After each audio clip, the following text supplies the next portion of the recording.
आज की टॉपिक में हम पढ़ेंगे विज्ञान क्या है, इसकी उत्पत्ति कैसे हुई और इसकी खोजकर्ता कौन है।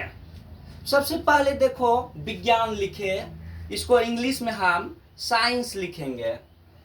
अब सबसे पहले हम पढ़ेंगे विज्ञान का शाब्दिक अर्थ। विज्ञान दो शब्दों से मिलकर बना है, वि प्लस ज्ञान, अर्थात विशेष प्रकार का ज्ञान। ये जो है इसका शाब्दिक अर्थ हुआ। फिर देखो साइंस का शाब्दिक अर्थ क्या होता है। साइंस शब्द की उत्पत्ति लैटिन शब्द सिंटिया से हुई है, जिसका अर्थ होता है टू नो, मतलब जानना, अर्थात ज्ञान प्राप्त करना। फिर से इसको हम बताते हैं, साइंस का शाब्दिक अर्थ क्या होता है। साइंस शब्द की उत्पत्ति लैटिन शब्द सिंटिया से हुई है, जिसका अर्थ होता है टू नो, यानी जानना, अर्थात ज्ञान प्राप्त करना। इसका शाब्दिक अर्थ हुआ साइंस का। हम विज्ञान का शाब्दिक अर्थ पढ़े, उसके बाद साइंस का शाब्दिक अर्थ पढ़े। अब जो है हम विज्ञान क्या है, व्हाट इज साइंस, इसके बारे में पढ़ेंगे। इसकी डिफिनेशन हम पढ़ेंगे।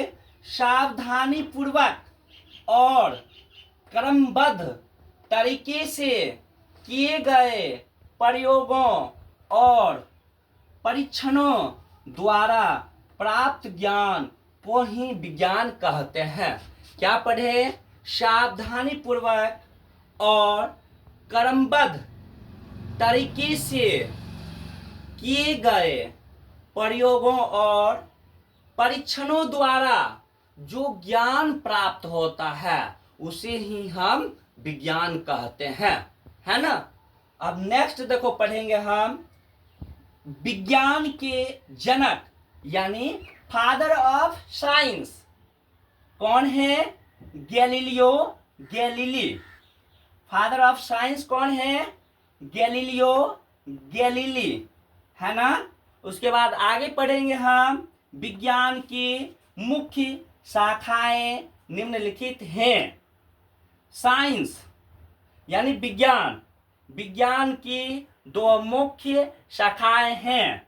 भौतिक विज्ञान, जिसको इंग्लिश में बोलते हैं हम फिजिकल साइंस। प्राकृतिक या जीव विज्ञान, जिसको हम इंग्लिश में नेचुरल और लाइफ साइंस बोलते हैं। फिर देखो भौतिक विज्ञान की भी दो शाखाएं होती है। एक होती है भौतिकी, जिसको इंग्लिश में हम फिजिक्स बोलते हैं। दूसरा होता है रसायन शास्त्र, जिसको हम इंग्लिश में केमिस्ट्री बोलते हैं। अब नेक्स्ट देखो प्राकृतिक या जीव विज्ञान, नेचुरल और लाइफ साइंस, इसकी भी दो शाखाएं होती हैं। पहला शाखा है वनस्पति विज्ञान, जिसको हम बॉटनी बोलते हैं। दूसरा शाखा है जंतु विज्ञान, जिसको हम जूलॉजी बोलते हैं।